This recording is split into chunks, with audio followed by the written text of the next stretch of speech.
Shalom. Le laboureur et ses enfants, c'est la 9e fable du livre 5 de Jean de La Fontaine. C'est un message que nous avons tant récité et aimé.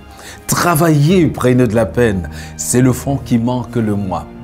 Un riche laboureur, sentant sa mort prochaine, fit venir ses enfants, leur parla sans témoin. Gardez-vous, leur dit-il, de vendre l'héritage que nous ont laissé nos parents. Un trésor est caché dedans. Je ne sais pas l'endroit, mais un peu de courage vous le fera trouver. Vous en viendrez à bout. Je ne veux pas continuer. Effectivement, les enfants ont compris le message et en ont été bénis. Et ce laboureur, heureusement, n'a pas joué un tour aussi dur que celui de ce vieillard qui a dit à ses enfants, juste avant sa mort, que la vieille maison où ils sont est bâtie sur un immense trésor, qu'ils se sentent libres de la démolir après sa mort pour se partager la richesse. C'est à peine si les enfants n'avaient pas prié pour la mort de leur père. Après l'enterrement, ils étaient tous unanimes, il fallait casser la maison. Aussitôt dit, aussitôt fait. Mais malheureusement, pour eux, ils ne trouvent qu'un message soigneusement gardé et qui disait ceci. Si vous êtes des hommes, bâtissez une maison plus grande que celle que vous venez de démolir. Quel défi!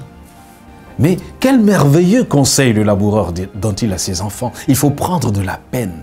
Les chemins faciles ne laissent pas dormir, comme le dit Ecclésiaste 1, verset 12. Le sommeil du travailleur est doux, qu'il ait peu ou beaucoup à manger. Mais le rassasiement du riche ne le laisse pas dormir. Il s'est enrichi sur le dos des autres. Il a la nourriture, mais il n'a pas d'appétit. Il mange, mais il accumule des graisses qui vont un jour l'étrangler.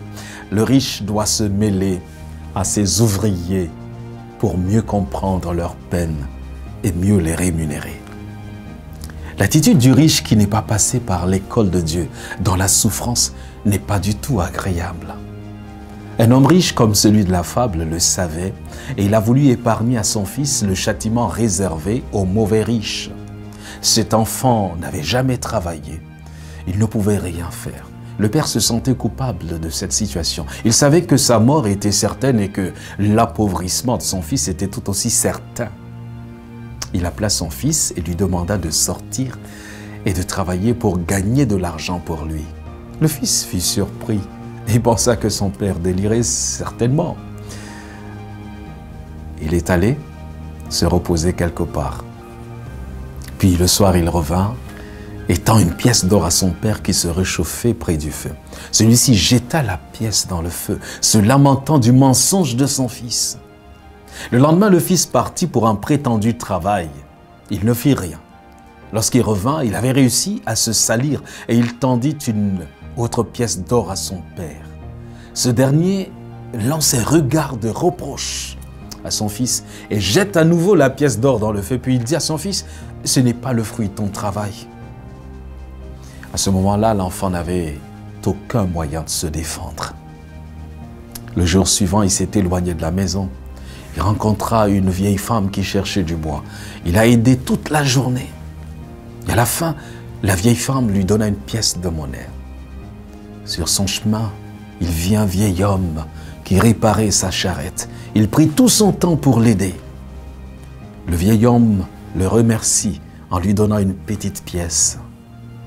Lorsque le jeune homme arriva chez lui, il trouva son père dans la même position et lui donna les 2 pièces. Le père les jette encore dans le feu.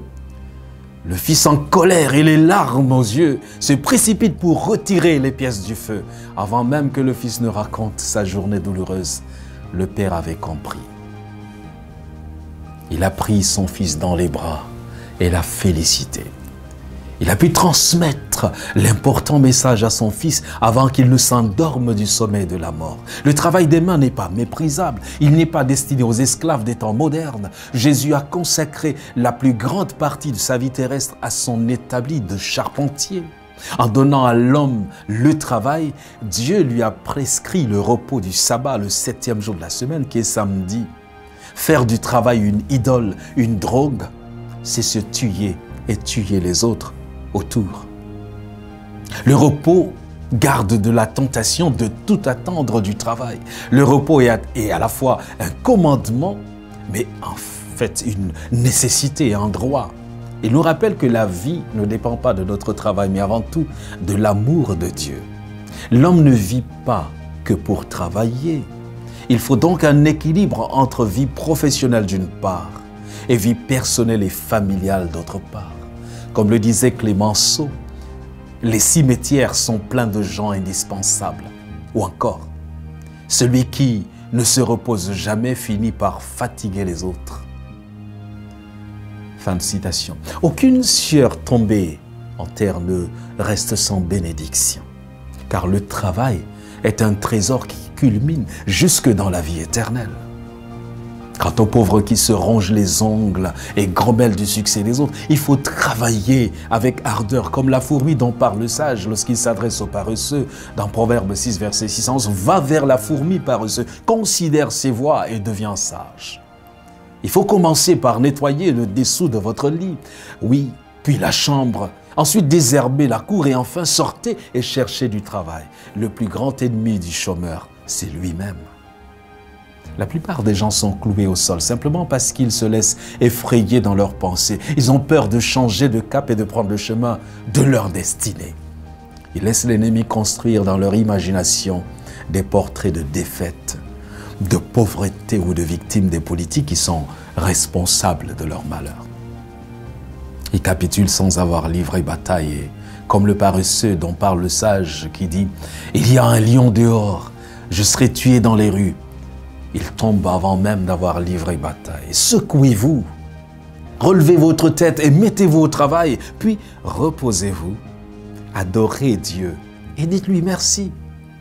Que Dieu vous bénisse.